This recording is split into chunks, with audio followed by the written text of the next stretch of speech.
Live to India-based geopolitical analyst Gurez Sheikh. Gurez, it's good to have you join me now. Now, India has called for an immediate de-escalation between Israel and Iran. Why do you think New Delhi is being so vocal about the spiraling situation in the Middle East? Mike, this has been the strength of the global south, and we are also a part of global south, very much part of global south. And let it be Russia, let it be China, let it be India, or let it be other countries, even including Brazil. You will see all these countries will be asking for calming of the tensions, but it is West basically and G7 countries who want to ignite the war, and they earn by ignition of war. But whatever has happened, it is both presidential, it is precedented and not precedented. Precedented it was because Israel actually attacked a diplomatic mission of Iran in Damascus, and Iran was caught in a catch-22 situation. But it is also not precedented because it is the first time when Iran has attacked on the soil of Israel. So it is a ladder of climbing, a ladder of escalation, and there used to be a deterrent, and that deterrent has been lost.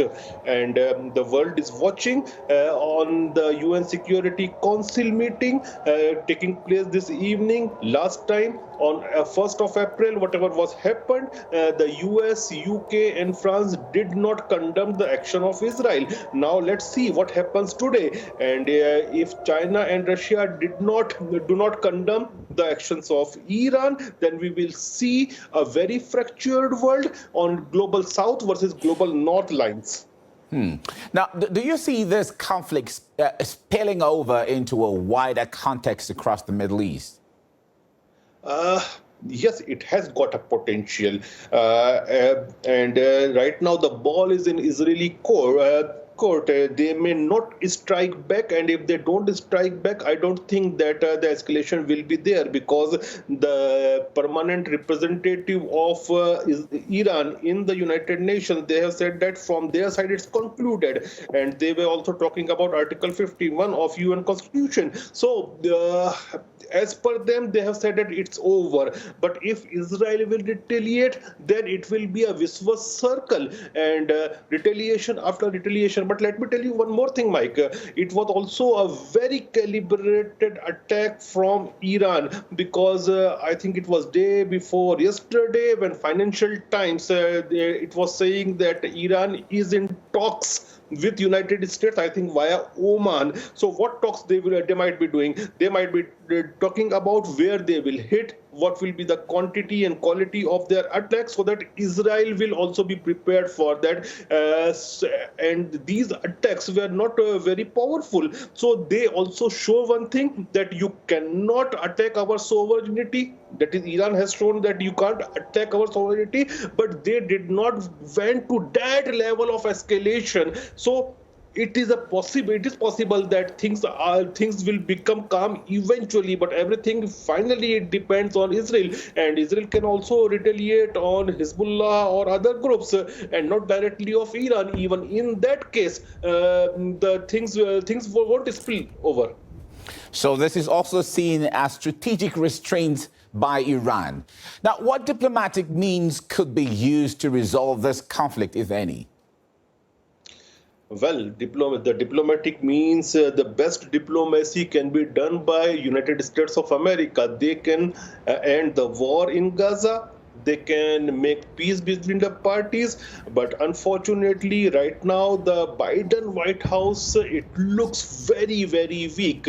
When they say to Israel, don't, Israel do it. When they say don't to Iran, Iran do it. So that don't has become don't for United States of America and not for others. So the weakness of Biden's White House is the basis behind all the things going on in the world. Even if Trump was there, or even Bush was there, or Clinton was there, things would not have gone this far. You are seeing that whole world is on fire, and we are approaching a third world war because of this man called Biden, who is so weak as a president of United States of America.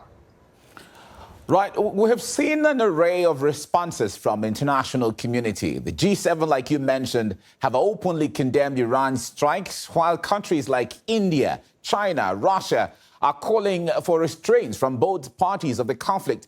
How do you interpret the drastic difference in responses? See, the G7 will do whatever United States will say. So let it be G7, let it be NATO, or let it be European Union. They are not free bodies. They don't have any sovereignty of their own. All these countries are behind the United States of America. So whatever line US will take, they will all follow in line. They will come crawling behind the United States of America. But for Global South, this is not the situation. Global South is basically in today's day and date very much sovereign when it comes to foreign policy or domestic policy. But if you look, Mike, at G7, and they are also talking about meeting to take action, what action will they take? They will put some more sanctions on Iran, but in case of Russia, we have seen they have put maximum amount of sanctions that it does not work, because gone those days when the entire global economy was dependent on the West. Today, East is more powerful economically than West, so Russia has survived. Iran has survived. Other parties on which sanctions were levied upon, they survived. And even if they put more sanctions on Iran, what more sanctions they will put? They have already done maximum what they can have. So I think they are irrelevant. They are irrelevant. Now, Iran is well known for its extensive arsenal of UAVs and missiles, making it one of the most significant powers in the Middle East. Meanwhile, Israel, on the other hand, has received significant military assistance from the West for decades. Are the sides evenly matched if you have to put them side by side? Let me be very clear. If there is a full-blown hot war between Iran and Israel, Iran will become, or Iran will be converted into Syria, but so will be Israel.